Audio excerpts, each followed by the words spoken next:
тең ұста дейді. Мына төркініңмен барған жеріңді қайын жұртпен төркін, иә. Таразының басын тең ұста дейді. Жақсысын асып, жаманын жасыр дейді. Ел болам десең дейді. Сонда дейді, құда жекжаттың таразысы басы тең болады дейді.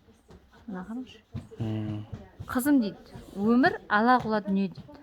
Өмірде жақсылық та болады, жаманшылық та болады. Өмір өзен дейді. Сол уақыттың бәрінен өтесің кезеңнен дейді. Бұлт басқан күндер болуы мүмкін, басыңа іс түсіп дейді. Соны сен мықтысың дейді, жарып өт дейді. Сағыңсың басын дейді, бұның бәрі артта қалады дейді.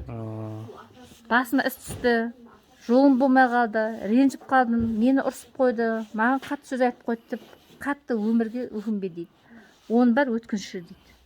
Артта қалады дейді. Сағыңды сындырма дейді. Түсінді. Аға?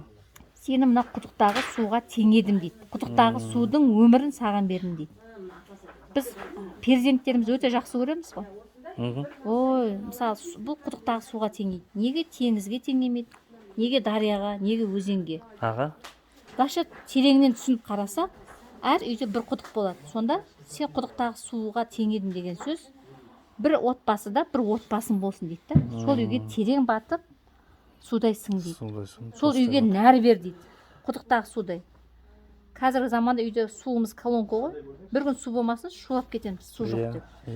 Мына сол нәр дейді. Ішкен суыңа түфірме деген қазақта мақал бар.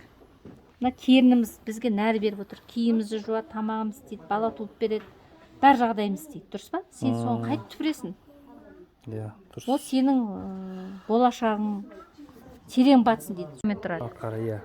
Қара бәле-жәле өзімен кетсін, ақып кетсін дейді. Қараса. Мына өмір деген лабиринт. Осы ұнады, иә.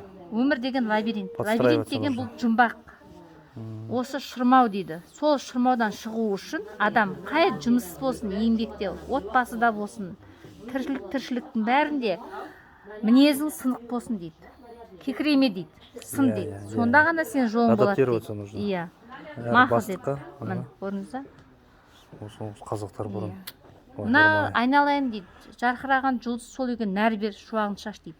Кімге өмірде не шуақ бересің, сол шуақ өзіңе қайтып керек дейді. Жарқырап күніміз шығып еді, бүгін елдің бәрі жұмыс істейді. Қақаған аязда күн жоқ болса, бәрі үйді бүрісіп тұрысып отырады. Сонда шуақ болса, кімге?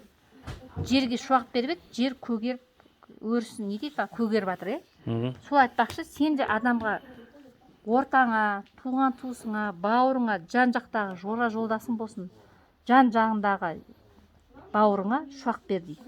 Сол шуақ өзіңе қайтып келеді дейді. Бұл өмірде үлкен мән мағынасы бар нәрсе.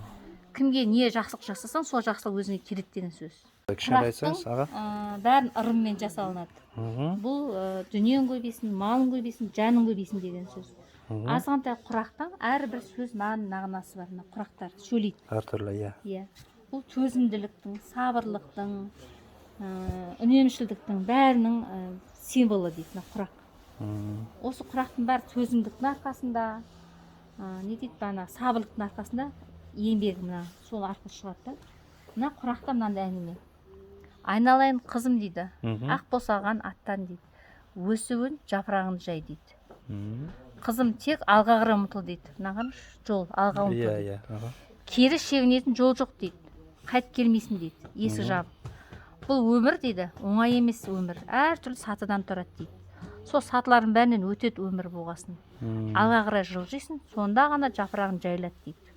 Өрсін кеңейеді дейді. Қызым, болашақта 4 құбылаң тең болсын десе, 4 ұл тап дейді. Ол сенің тірегің дейді, 4 құбылаң дейді.